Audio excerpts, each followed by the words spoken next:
Why, hello there YouTube and welcome to a Revolting review. I'm Brandon Ross and today I am reviewing Firestarter and Firestarter. Yes, we're going for an original versus remake one here, so stick around.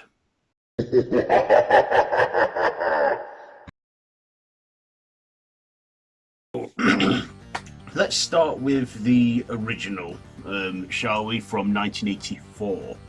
So this was directed by Micheal Lester, screenplay written by Stanley Mann, based on the book of the same name by Stephen King, starring David Keith, Drew Barrymore, Freddie Jones, Heather Locklear, Michael Sheen, George C. Scott, Art Carney, and Louis Fletcher.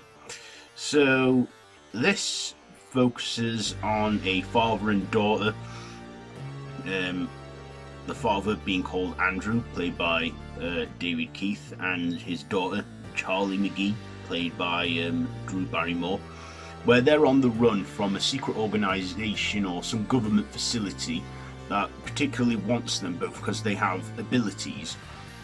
Now, many years before, when Andrew and his future wife, played by Heather Locklear, at the time Vicky, was volunteered for some experimental drugs, it gave Andy the ability to control minds and make people do what he tells them. But of course it came at a price where it wears him out and makes him, fries his brain like an egg. And of course they have a daughter, Charlie, and she is also born with gifts, and that is being Pyrokinesis, the ability to start fire with her mind. And of course there's some corrupt bad guys on the hunt for her in this government facility, them being Captain James Holster, played by Martin Sheen, and hunter, well, someone he pays to track him down, played by George C. Scott, John Reinberg. So yeah, they go on the run, and then they are captured by this organisation, and of course in the end, Charlie realises that John befriending her is not what he appears to be, and we know already that he's not what he appears to be. He's evil and corrupt, and basically, Charlie breaks out, causes one hell of a shitstorm with fire and pyrokinesis after her father dies, and of course she then makes it to safety, where she is taken in by an elderly couple on a farm that they meet earlier on in the film and have lunch with them, because they're nice people. And of course at the end she makes it to the New York Times, ready to expose her story. So that's pretty much the plot to the original. So what did I like about this? Well, I like the soundtrack for starters, and the score. I mean, the way it opened and the way it started, I was like, yeah, I like this 80s feel. And this did come out in 1984. So I like the music to this. I also like the visual effects with the fire stuff, whether they be practical or non-practical. I thought Drew Barrymore put up a great performance as well. I mean, she's a child actor child actress, and she's gone on to, go on to have a successful career and be one of those few child actors that would go on to be a successful adult actor. So I thought she did great in this, given that this was one of her early lead roles. Before this, I believe she just had a part in E.T., and she was 9 years old, so not even 10 at that time, and I thought she did great for this, playing a frightened little girl, but she did a good performance at the end. Also, I find her kind of adorable, at that time as well. She did a good performance as Charlie McGee. This, of course, I've just said is based on a book by Stephen King, but I've not read the book, but I have seen both versions of the film, which we'll get to the remake in a moment. I also thought George C. Scott played sort of a good antagonist with Martin Sheen as well. They both did good as the protagonists, but I feel that not protagonist, antagonists. But I feel that they were just, you know, we didn't get enough character development on them per se because it was focused a lot on Charlie and her father. David Keith, I thought, did a great performance too. I'm trying to think where else have I seen the guy, because I've seen him in stuff before because he's got one of them faces, but he did good playing Charlie's father Andy.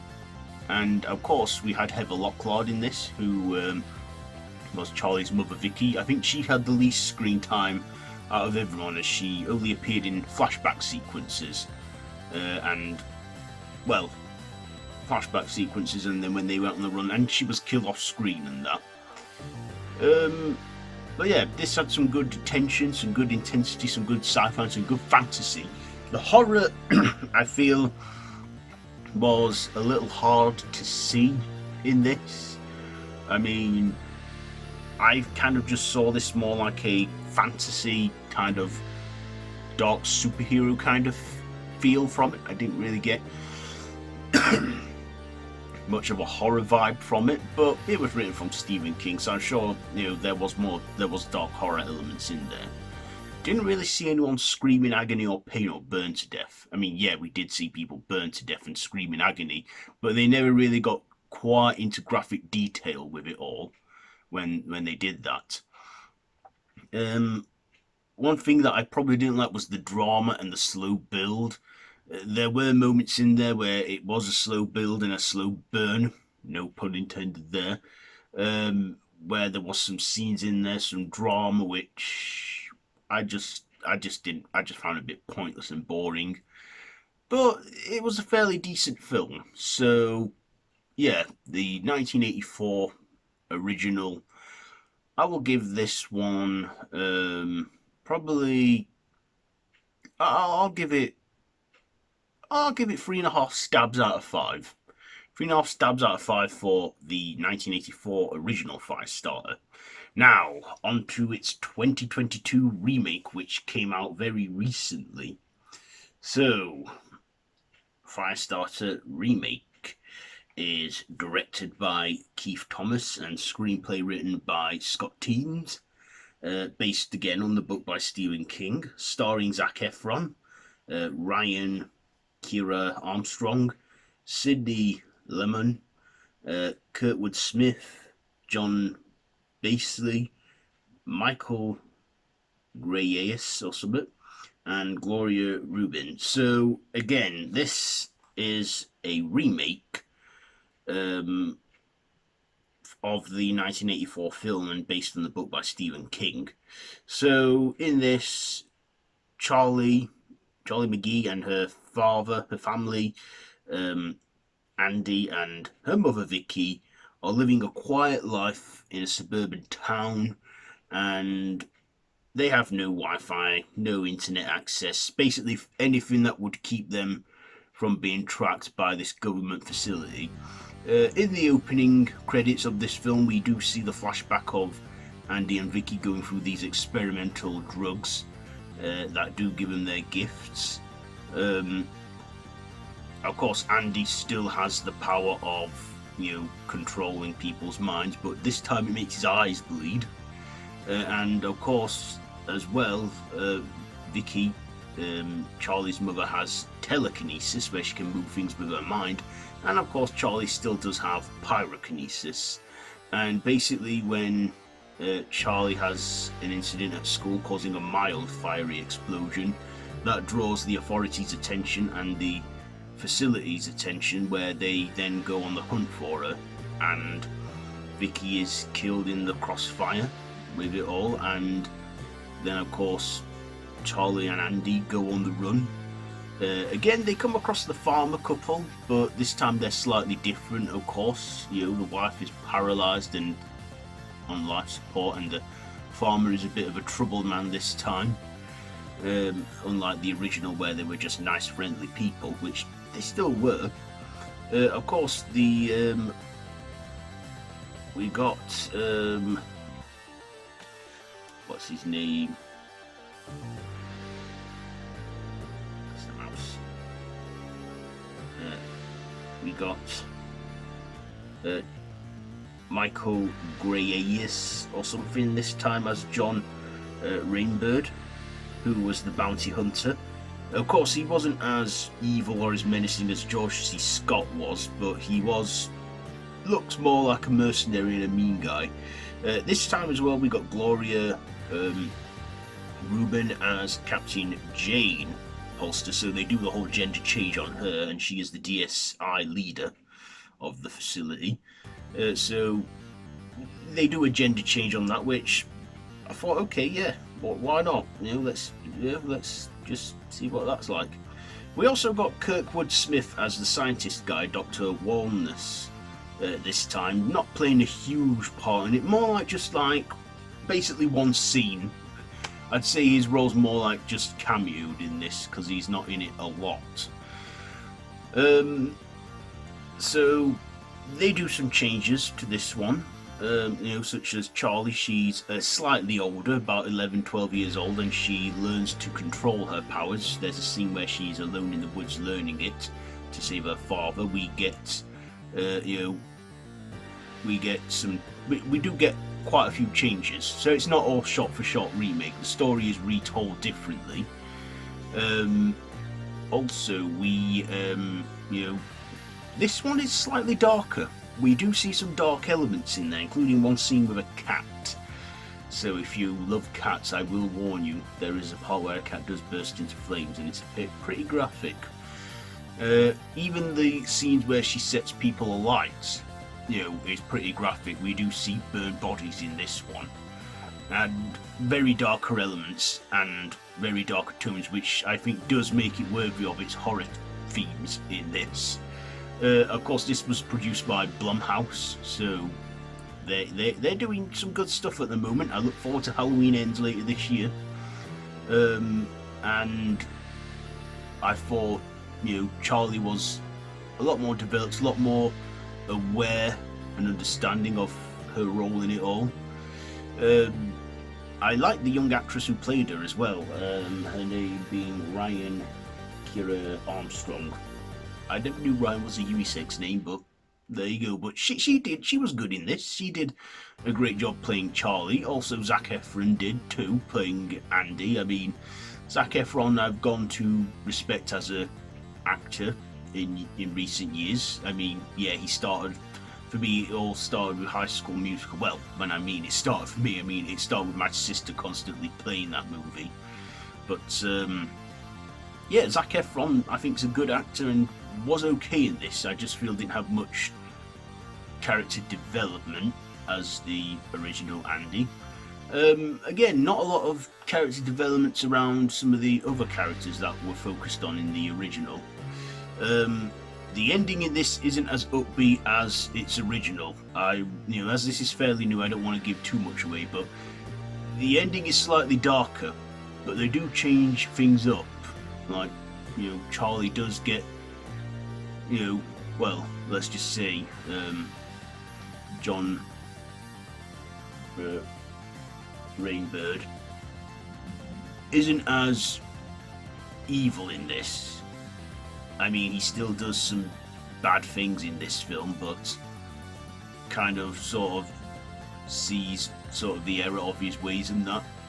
So yeah, the ending is kind of left open to like what happens next. Do they take this to the New York Times? Do they not? I don't know, because that's how the film just ends. So the ending is quite a bit different to its original. But was it a good remake? Well, I gotta be honest, I thought the pyrotechnic effects were good. The fire effects and the visuals and the special effects were good. Also, this time Charlie doesn't just have pyrokinesis, she also inherits some telekinesis from her mother and a bit of the mind trick from her father too, so she gets like 3 abilities in this one as she goes on throughout the film, how she discovers the other abilities that she has. So again, they do some changes there on Charlie. But I gotta say, I think it was a bit boring.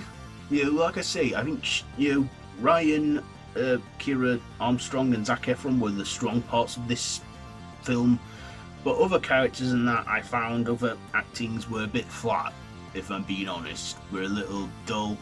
Plus there was some drama in there at the beginning, which again I felt was a bit of a slow burn, again no pun intended, and took a while to get going. I mean, this one isn't as long as the original. The original I believe is just over 100 minutes.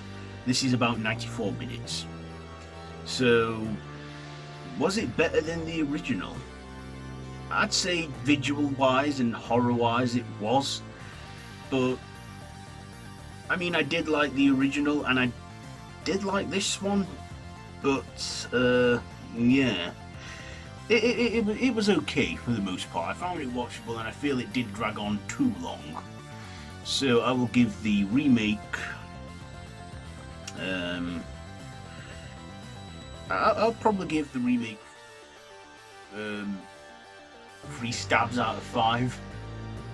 For this, had a good score, but yeah, 3 stabs out of 5. So when it comes to the original versus remake on this one, the original one. So I'd say the original is slightly better, not mega better, but slightly better than the original, slightly better than the remake. But yeah, there you go. So that's all just my personal opinion. So there you have it, my Revolting review for Firestarter, the original versus remake. So have you seen this one?